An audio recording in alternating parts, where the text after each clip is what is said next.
ကဘာလာလို့ပြောလိုက်ရင်2010ကဘာလာဟာအသက်ဝင်ဆုံးပါမယ်အားလုံးပဲမင်္ဂလာပါများ2016ကဘာလာပြန်ပွဲကြီးစတင်တော့မှာပါကဘာလာပြန်ပွဲလို့ပြောလိုက်တာနဲ့တတန်းလိုက်ဟိုကဘာလာပြန်ပွဲကကောင်းတယ်ဒီကဘာလာပြန်ပွဲကကောင်းတယ်နဲ့တတန်းလိုက်ပြောကြမှာပါဒါပေမဲ့ကဘာလာပြန်ပွဲတစ်လျှောက်လုံးမှာအယောင်သွေးဆောင်နေတယ်လို့ခန်းစားမှုရတဘောင်းဆောင်ပေးစွမ်းခဲ့တဲ့ကဘာလာကတော့2010ခုနှစ်တောင်အာဖရိကကဘာလာလို့ပြောမှာပါဘောလုံးကွင်းအတွင်းမှာဖြစ်ပျက်ခဲ့တဲ့ဖြစ်ပျက်ပေါင်းများစွာရှိတယ်လို့ကွင်းပြင်မှာပြောပြတဲ့အပိုင်းမှာလည်းရှက်ကီယာကိုဘောလုံးတစ်ချင်းနဲ့ပထမဆုံးတွဲဖက်မိတဲ့ဝါကာတစ်ချင်း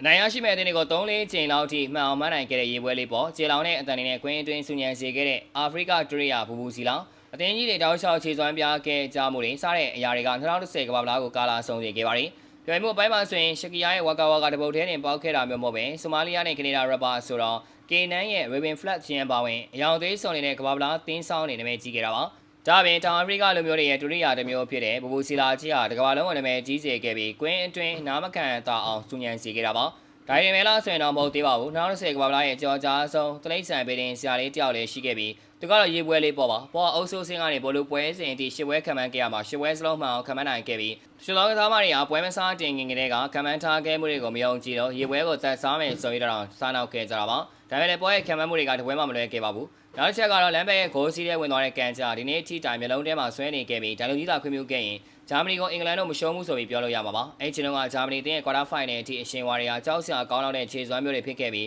semi final မှာ Debosque ရဲ့ Spain ကိုတော့မကျော်ဖြတ်နိုင်ခဲ့ပါဘူး။တိုက်စစ်မှုစစ်မပါရဲ့ကွင်းလေလူတွေနဲ့ကစားခဲ့တဲ့ Debosque ရဲ့ 4-9 ကစားကွာကွာဘလာကိုသိမ်းပိုက်နိုင်တဲ့အထိကောင်းမွန်ခဲ့မယ်လို့ဘယ်သူမှထင်မှတ်ခဲ့ကြမှာမဟုတ်ပါဘူး။ဒါအပြင် Spain နဲ့နယ်သာလန်တို့ကစားခဲ့ကြတဲ့ဘိုလိုပွဲဟာဝါကတ်14ကန်နဲ့အနီးကပ်ပြသခံခဲ့ရပြီးဒီဘိုလိုပွဲအစဉ်ဟာဝါကတ်အများဆုံးပြသခံခဲ့ရတဲ့ပွဲအစဉ်ပြင်မှတ်တမ်းဝင်သွားခဲ့ပါတယ်။ဒီဖြစ်ပျက်တွေအကြောင်းပဲ2010ကဘာလာဟာတခြားသောကဘာလာပြိုင်ပွဲတွေတက်အယောင်သွေးစုံလင်လှတဲ့ကဘာလာကြီးတစ်ခုဖြစ်လာခဲ့ပါတယ်။ဗီဒီယိုလေးကတော့ပါပဲအဆုံးထိကြည့်ရှုပေးခဲ့ကြတဲ့ပရိသတ်ဒုတိယစီတိုင်းကိုကျေးဇူးထူးပဲတင်ရှိပါရခင်ဗျာ။